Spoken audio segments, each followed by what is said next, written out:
Find other great podcasts like this one at podmoth.network. Welcome to the Brutal, Bizarre, and Boozy podcast. I'm Deklan, the son. And I'm Jane, the mom. This is the podcast where we talk about brutal crimes, bizarre occurrences, and get you drunk with cocktails themed around one of our stories. To lighten things up, we'd like to end our time with a chaser. Please keep in mind some of our stories might be upsetting to young or sensitive ears. We love hearing from our listeners, so feel free to contact us by email or social media. You can find our contact info in the show notes for this episode. If you'd like to support us through Patreon, you can find us there at Brutal, Bizarre, and Boozy Podcast, or use the link in our show notes.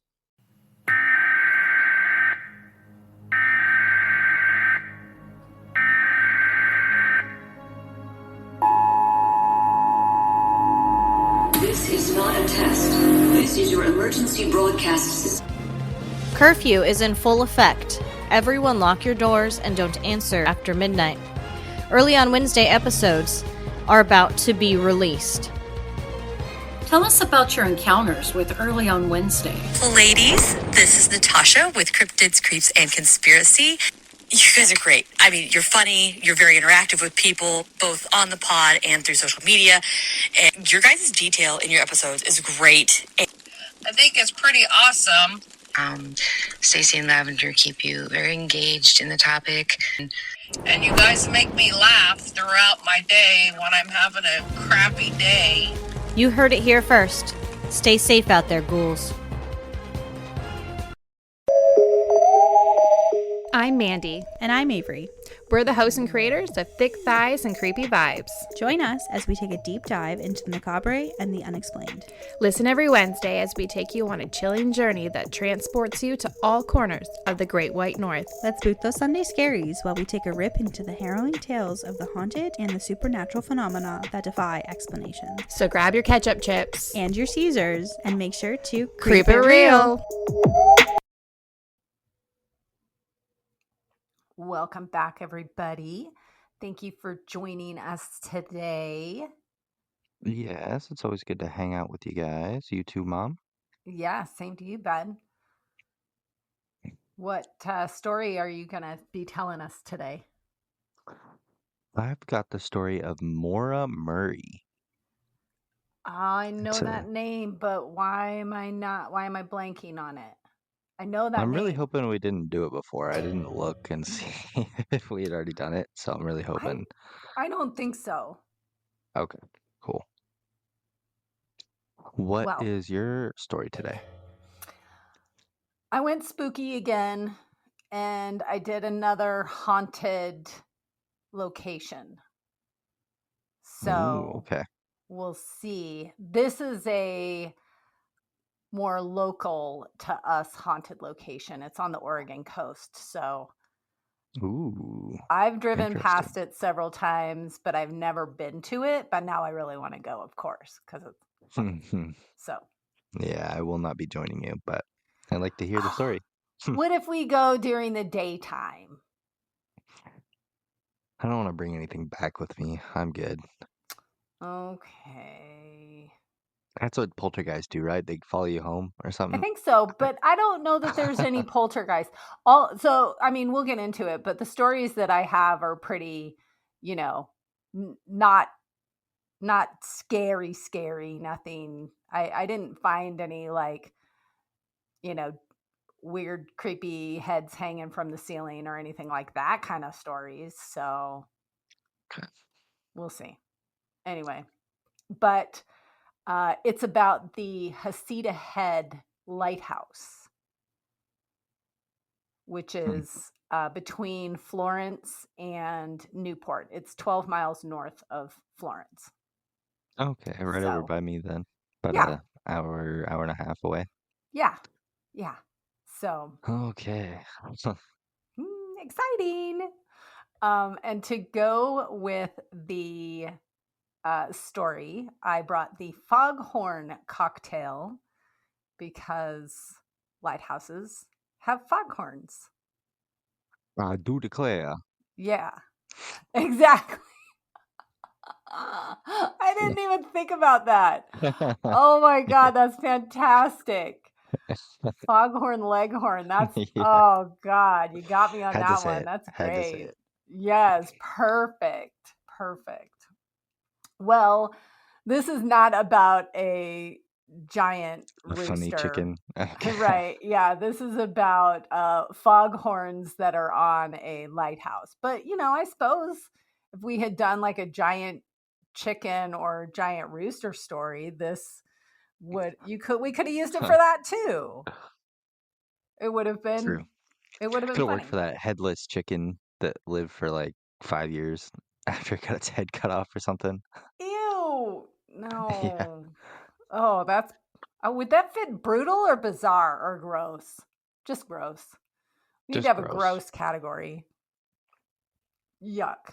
Okay, so this cocktail, the Foghorn cocktail, is made of 2 ounces of dry gin, 1/4 ounce of fresh lime juice, 4 ounces of ginger beer, and then ice and lime wedges to serve. The steps are to fill a highball glass or old-fashioned glass with ice, pour in your gin and then lime juice, top with ginger beer, lightly stir, and then add lime wedges as a garnish. And so I Sounds guess pretty that's, tasty. yes. I mean, anything lime and ginger beer is right up my alley, and I've been combining a lot of weird things with those, like apple cider and caramel vodka. And I mean, there's nothing, I haven't had anything bad alcohol wise. When you combine it with lime juice and ginger beer, it always tastes good. I'm sure there's some, I mean, if you put like Jaeger with it, that would probably be gross. Or maybe what's something that we really, really neither one of us likes? I don't know. Cognac, maybe. Brandy, because I it's don't know sweet. if I've ever had cognac. I Well, we did that one drink. Yeah, I think we I did. replaced mine with whiskey though. I don't remember. Maybe. I think A little while ago. I kept it, but yeah, I don't know. Anyway, I'm ready to try it if you are. Shall we I'm ready to give it get a try. Yeah. our ice clinking? Here we go.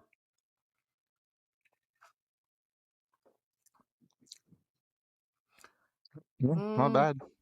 It's not bad, but the dry gin really does make it dry. So Yeah, ginger beer is pretty dry itself too. yeah, I think for me personally, I might put a splash of simple in it. A little splash of grenadine in it for the sweetness, and then it would make it pink. I don't know. But it's True. good. I think I will definitely finish that glass. It's worth it. Yeah.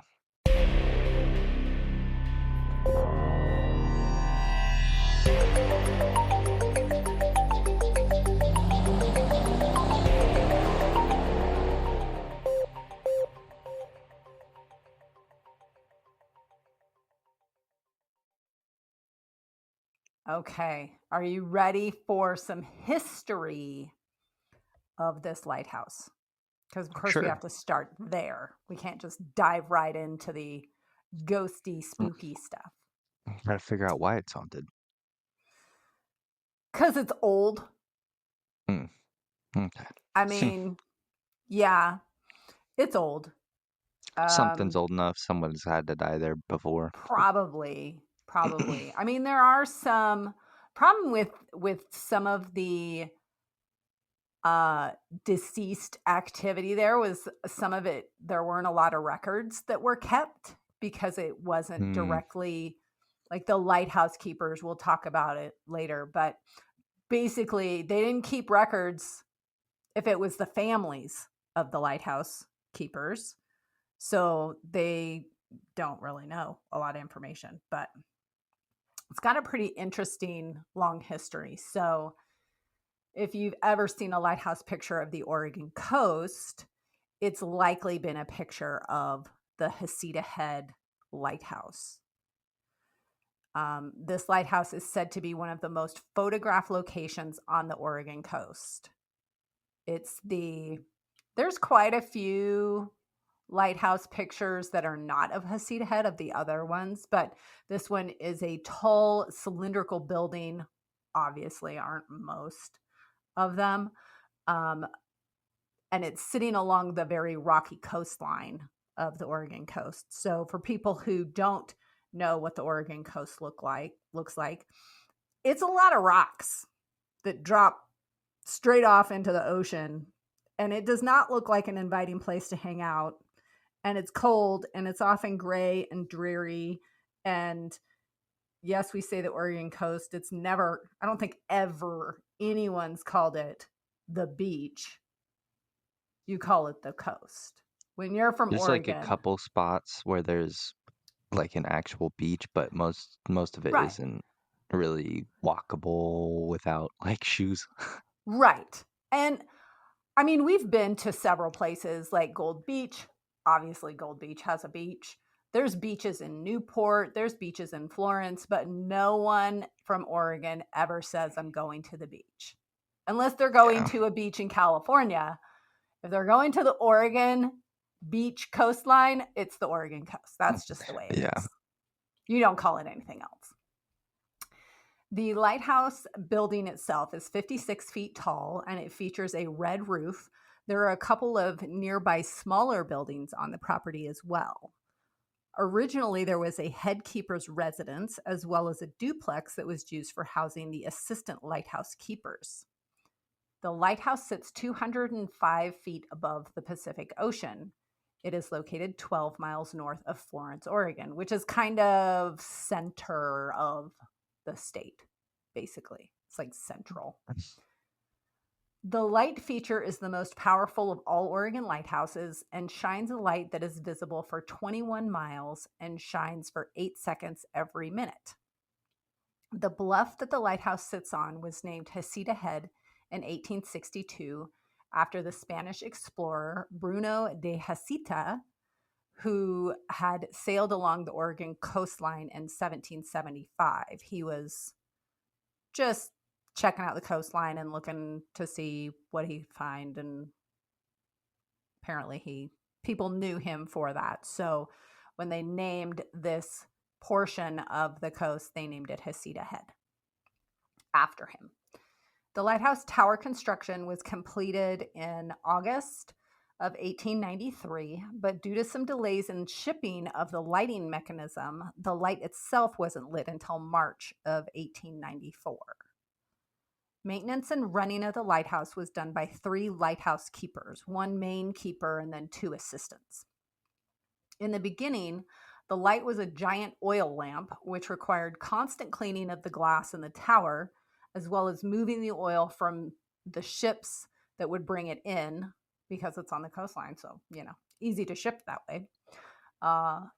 They would bring it into the building where it was stored.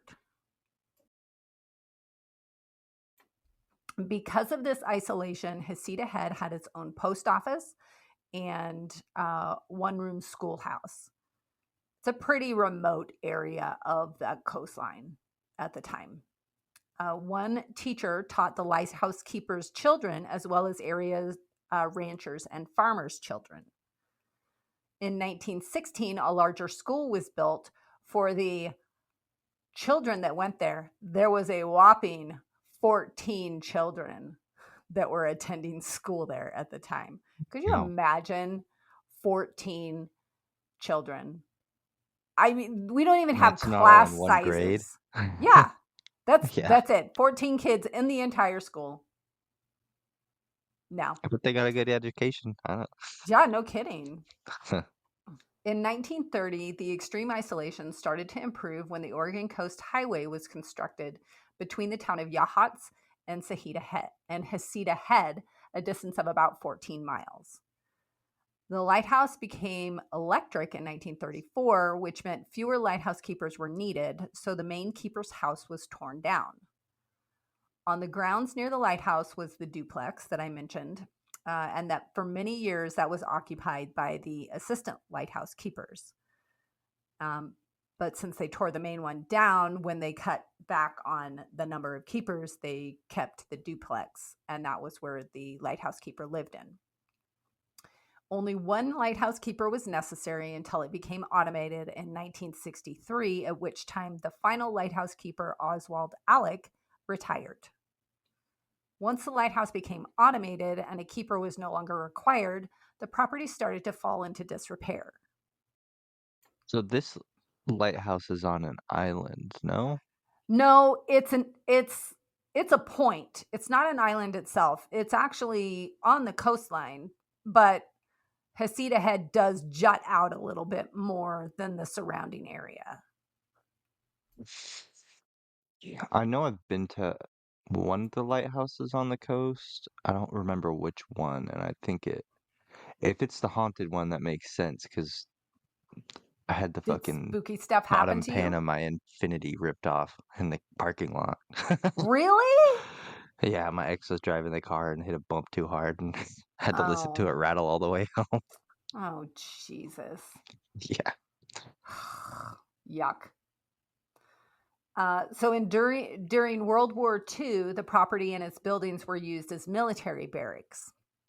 To help with maintaining the property, the buildings were leased to Lane Community College in the 70s, and that was for a very small amount of money if they agreed to help keep the property in better conditions. When I say small amount of money, like the sources said it was either $1 a month or $1 a year or something Jesus. very, very minimal like that, because they were like, this shit's falling apart.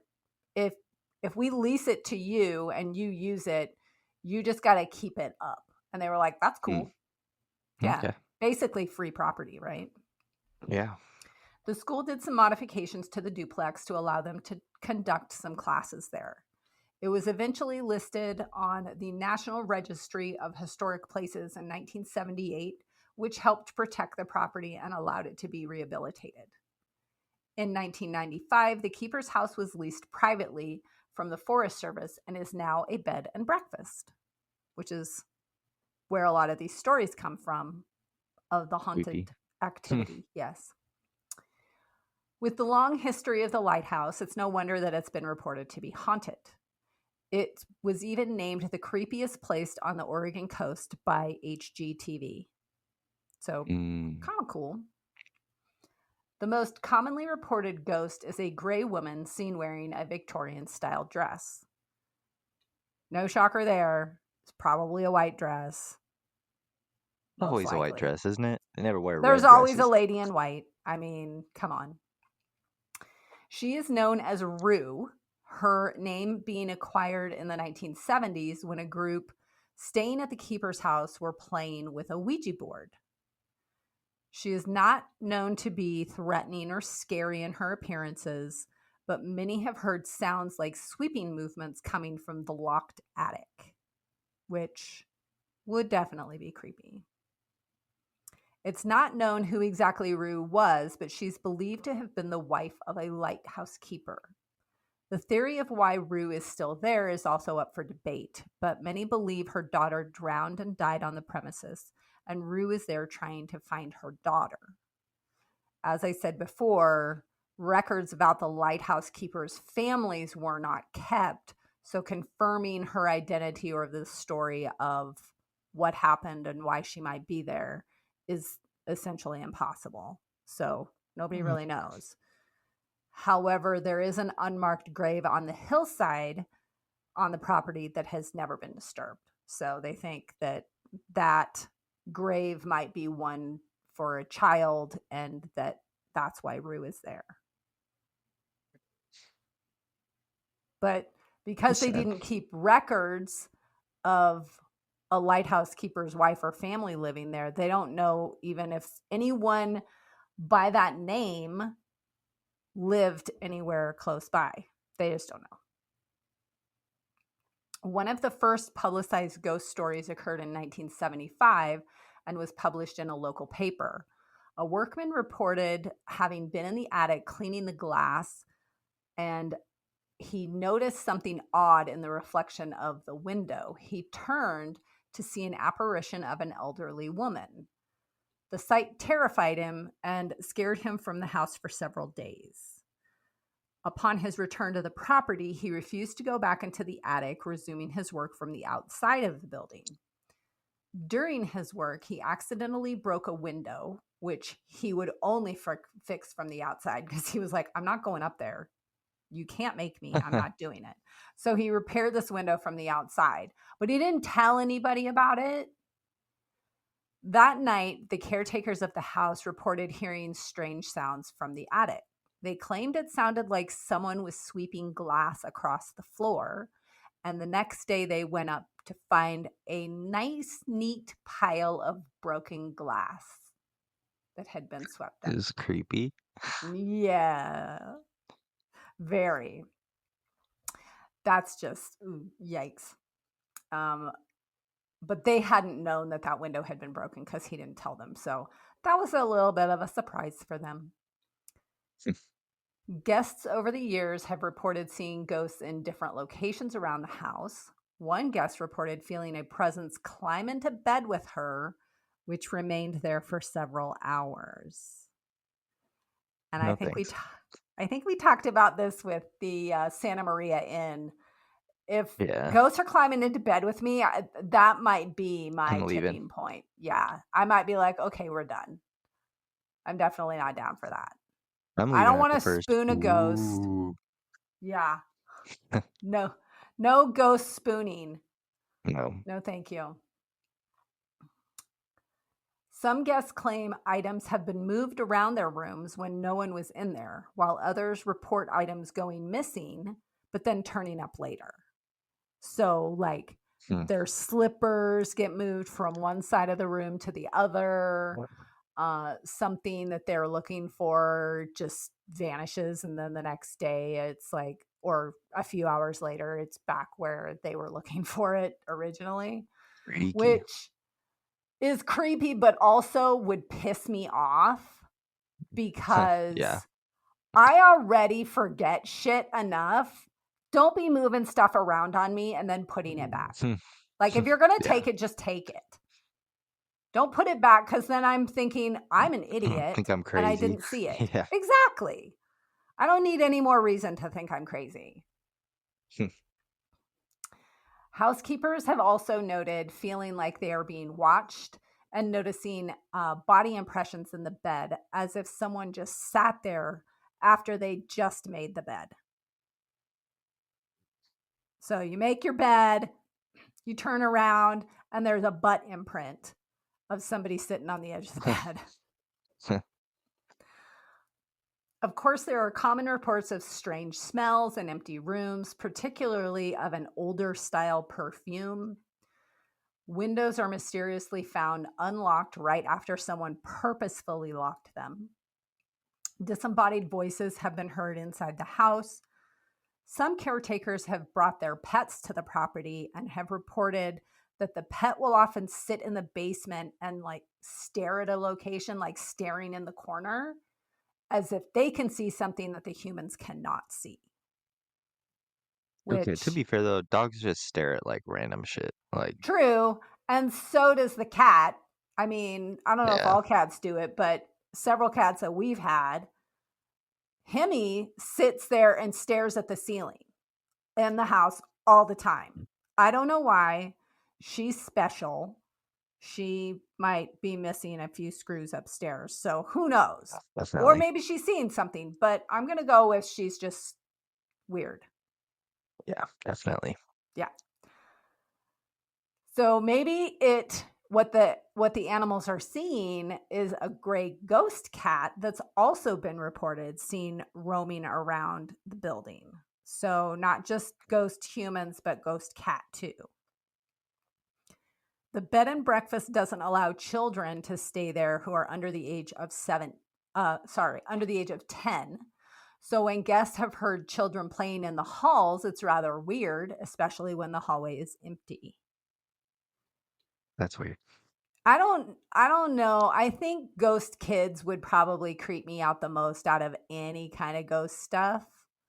Ghost kids are just, I'm not down for that.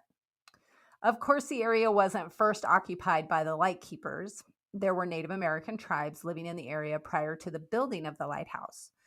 Native American culture often discusses shadow people, similar to what we might call ghosts in modern society. There are several stories of shadow people being seen in and around the area when the land was being disturbed by road construction. So, any kind of construction and disturbing the earth often stirs shit up. And so people often reported seeing shadow figures and shadow people. The Lighthouse does offer ghost tours around the Halloween time. So if you don't want to spend the night with the ghosts and be spooky in the bed and breakfast, you can still go and potentially have a spooky experience during one of the ghost tours. Ooh, that sounds cool. Okay, so if you don't want to go to and stay in a ghosty hotel with me, would you go on a ghost tour where it was like other people and... Maybe. Okay. Maybe. Yeah. Okay. Well, that's something. That's something. You just don't want to bring anything home. What if we found like a You made witchy like a person? ghost condom. Like What? something that a ghost condom, so you didn't bring anything home. Right. Well, I was gonna say there's probably like crystals and water. rocks and protective things that you could do to take with you to maybe prevent you from bringing home your ghost STD that you're worried about. That's basically what it is. I mean, you didn't ask for it. It's just hanging around, causing problems. Maybe you'll get rid of it, but maybe you won't. I mean, you can't treat... It depends on the ghost. Right. You can't treat a poltergeist with antibiotics.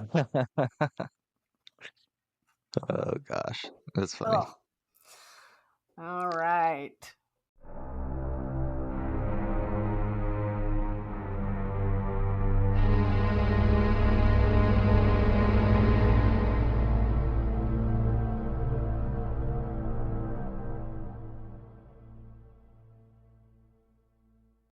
All right, let's talk about Maura Murray. So, Maura was born on May 4th, 1982, and was the fourth child of Fred and Laura Murray. Maura did good in high school and graduated from Whitman-Hanson Regional High School, where she was a track star. After high school, Maura was accepted into the U.S. Military Academy at West Point, studying chemical engineering, but after 3 semesters decided West Point ultimately wasn't right fit for her.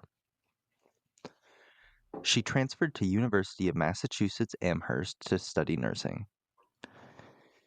In November of 2003, Maura admitted to using a stolen credit card to order food multiple times and was set to have the charges dismissed prior to a 3-month period of good behavior.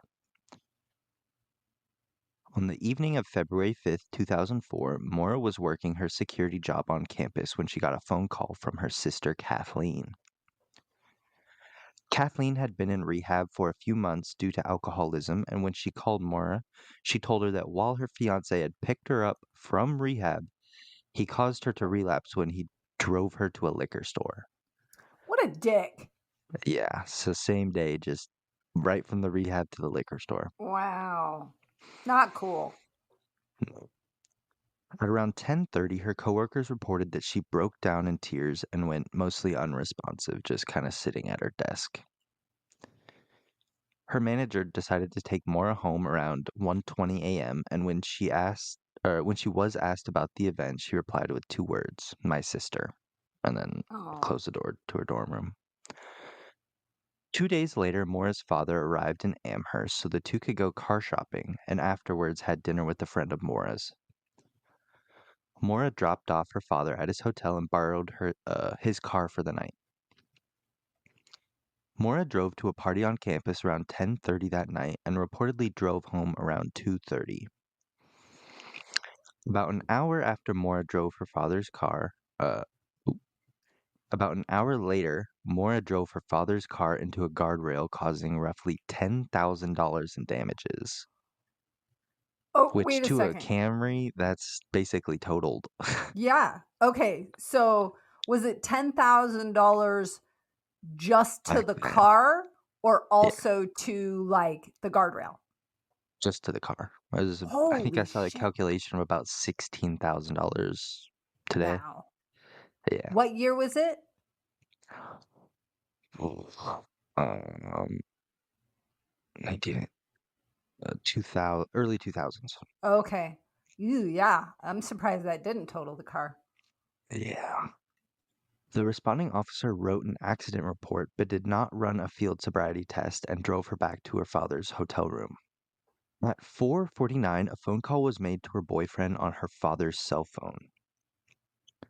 Later that morning, when Fred had learned of the damages to his car and that the damages would be covered by insurance, he decided to rent a car and drive Maura back to her dorm room and continued his trip to Connecticut. At around 11:30 that night, Fred called Maura to remind her to get the accident report from the insurance company. On Monday, February 9th, she searched up a MapQuest directions for the Berkshires and Burlington, Vermont. At about 1 p.m. that day, Maura emailed her boyfriend saying she didn't feel like talking to anyone but promised to call him back later that night. She then called a condo that her family had vacationed at but did not end up renting it. And about 1:24, she emailed her manager and told them that she would be gone for a week due to a death in the family, which turned out to be false. Oh, okay. Classes that day had been canceled due to a snowstorm. Maura packed up her 1996 Saturn with some belongings and drove away from campus. She then stopped at an ATM on campus and withdrew $128 from her bank. She then stopped by a liquor store and picked up about $40 in alcohol, including a box of Franzia, some vodka, and some liqueur.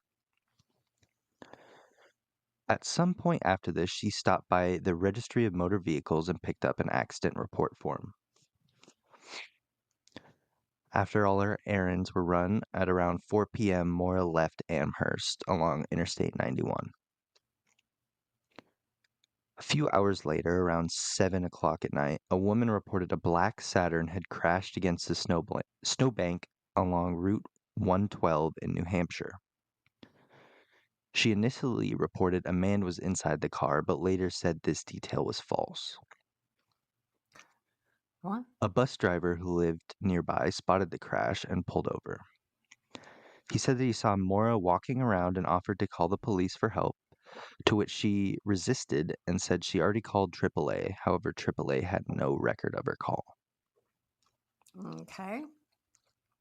Another driver reported driving by the crash at about 7:37 and saw a police SUV parked near the Saturn. The driver stopped and got out to see if they needed any help, but didn't see anyone in or around either one of the cars. Okay. This conflicted with police reports that stated police didn't arrive to the scene until 7:46. Yeah. The police reported that when they arrived at the scene, the Saturn had impacted with a tree and smashed the front end of the car, making it impossible to drive. The car was locked and red stains could be seen inside the car that resembled wine, and the driver she was nowhere to be seen. Okay. Inside the car, police found an empty beer bottle, the box of Franzia, and some personal belongings, but what they couldn't find were Maura's phone, credit cards, and the rest of the alcohol she had purchased. Oh.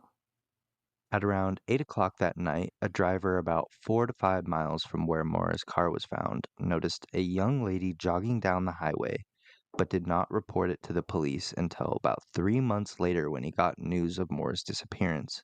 And he went back and looked at his paperwork and was like, that was the day I saw the lady running around the street. Hours? How many hours later? Around 8 o'clock, so about an hour after she had crashed. Oh, okay. All right. Still a decent amount of ground to cover. Yeah. 4 to 5 miles in an hour.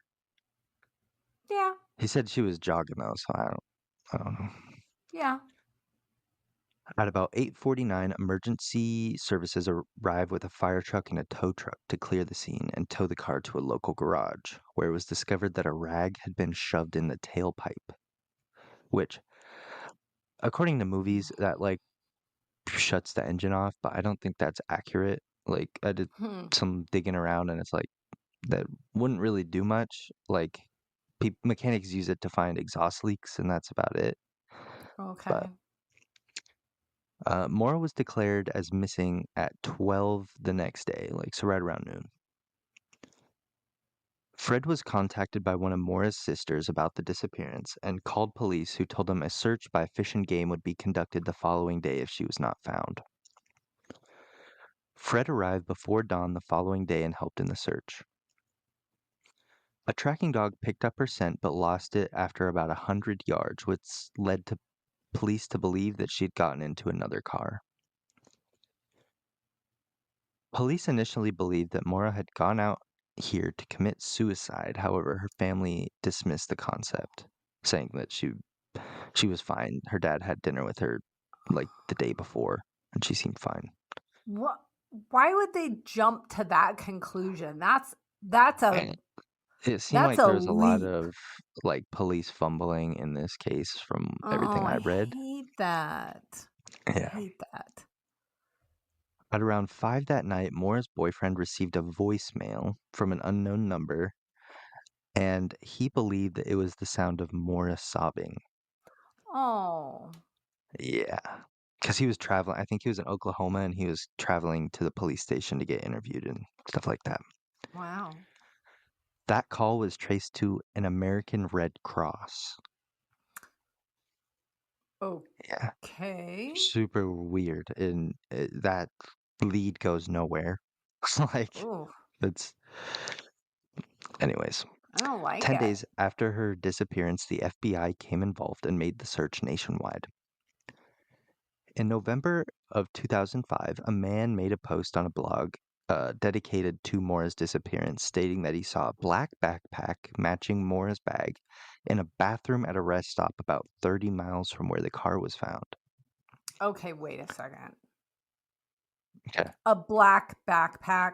Yeah, that's what I was thinking. Like, I have a black backpack. I'm sure most people probably have a black backpack somewhere in their house. Yeah, and unless it has like something specifically Patches or stickers on it or something. right, Yeah. to distinguish it. Ooh, I saw a black. It's got to be hers. It's a black backpack. Fuck off.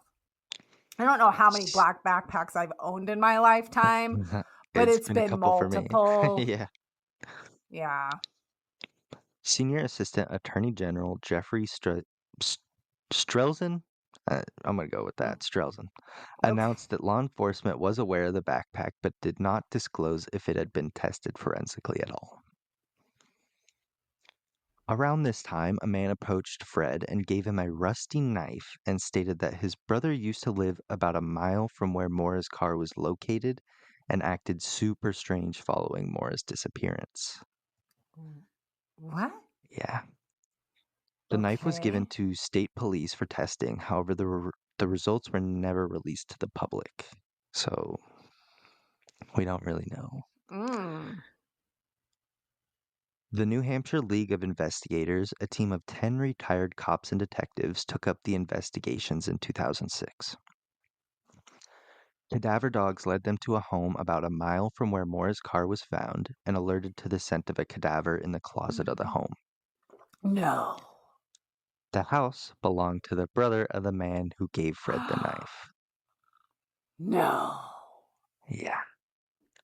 A sample of the carpet was given to the police. However, the results were also never released to the public. No. I don't like this. Well, you're not going to like this. Great. In April of 2019, when the home came under new owners, a search of the house provided little to no information, and the case is still unsolved. Of course it is. Yeah. Dude. Yeah. Sorry for doing another unsolved one. Quit with the unsolved. I don't like it. It's just, there's so many weird things about that story. Like, it's just... In my mind, all the evidence points to that guy who had the cadaver dog search his house, but it definitely no makes me information was released on wonder, it. like, did they not release the information about the, checking forensics in the closet because there was nothing? Or are they holding it back because there's something and they're waiting for more conclusive evidence to charge this Well, guy? you'd think if there was nothing, they would say that. I mean, right. But so it has maybe to be the latter. I mean, they think if they tip their hand on saying that there was nothing or there is something, maybe they're going to lose this guy. It sounds like he's their prime suspect. yeah. But maybe they don't have enough to Like solid conclusively, evidence. reasonable Yeah. doubt and all of that in a trial, and they're waiting for more. Ugh, I don't like it.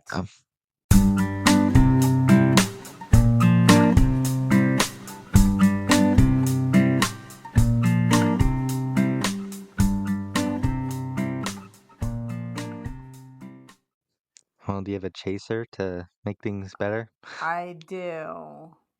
My chaser is a watch recommendation from Apple TV. It's the show called Shrinking, and it has Harrison Ford, and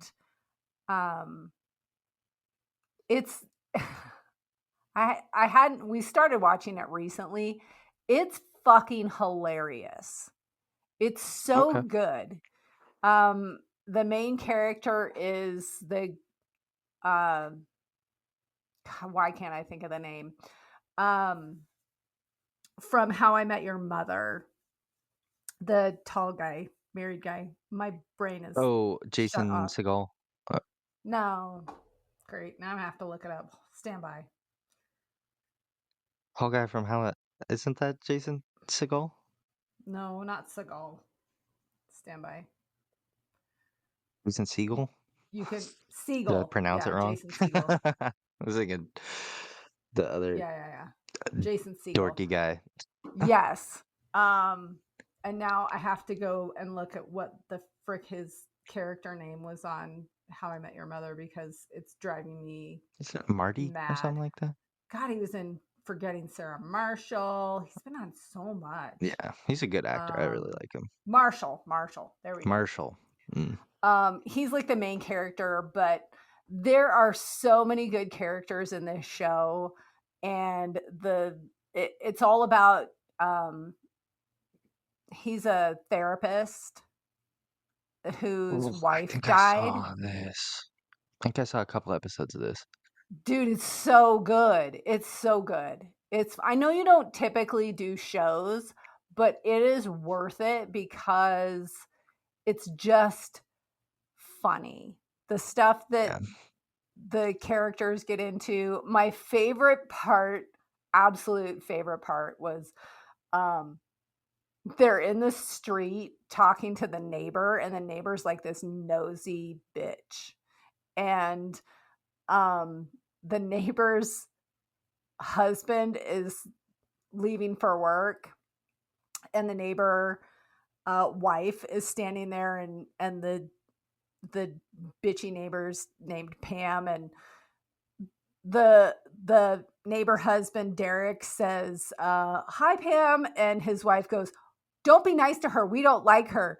And without missing a bit, he goes, "Eat a dick, Pam," and then drives off. That's funny. It's the best. Absolute. Just yeah. That sounds like a good show. Yeah. He's my favorite character. Same with your dad, because we've talked about like who's the best character, and we both agree it's Derek. He's got like no big part, but the shit he says is pretty good. So highly recommend have to finish that, I think. Yeah. Well, my chaser is a snack recommendation. Oh, I love it. Yeah, so I don't know. So, like Lay's does the submit 3 flavors for our new year, and they haven't been doing that lately. I don't know if they make it a challenge anymore, but I saw a pack of 3 that were different, not a pack, but 3 different ones that were new. I tried they had a Nashville hot chicken one, and that sucked ass. It wasn't good. I thought you liked that one. It's pretty bad, huh? But I found a new Pringles flavor, which I feel like you don't normally see, but it's Right. carnitas tacos. And Really? it tastes just like a carnitas taco. Like, I don't know how to Oh, describe it. It is like porky, like fatty. It's got the weird. same spice as carnitas. It's so good. It's I so good. love If you it. find it, I would recommend you guys try it if you like tacos. Yeah, and you're really picky about your tacos and also about your snacks, especially if Yes. they are supposed to taste like something else. Yeah, like the hot chicken ones. Those sucked ass. Yeah. It was not good. Yeah. The Lay's Nashville hot chicken chips, skip those and get the carnitas tacos from Have you Pringles. tried the Lay's Cajun Spice? I don't think Those so. were pretty Doesn't good. sound familiar.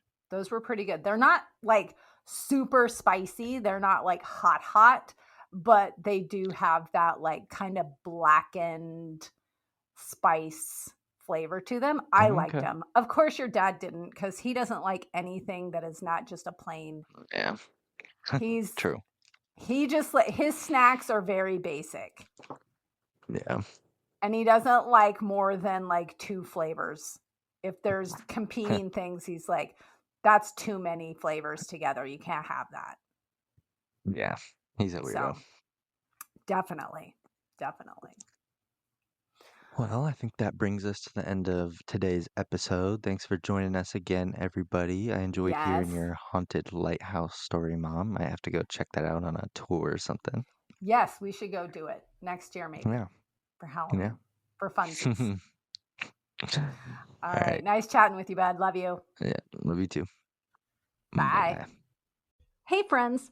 Thank you for supporting our podcast. Please share our show with your brutal and bizarre friends. Give us a boozy follow on your favorite podcast platform. If you're feeling extra generous, we'd appreciate a 5-star rating or review as well. But maybe do that sober so all the letters are in the right place. You can find all our contact information in the show notes. We love hearing from you, and if you're interested in helping us stock the bar for our future boozy episodes, you can find our Patreon link in the show notes as well.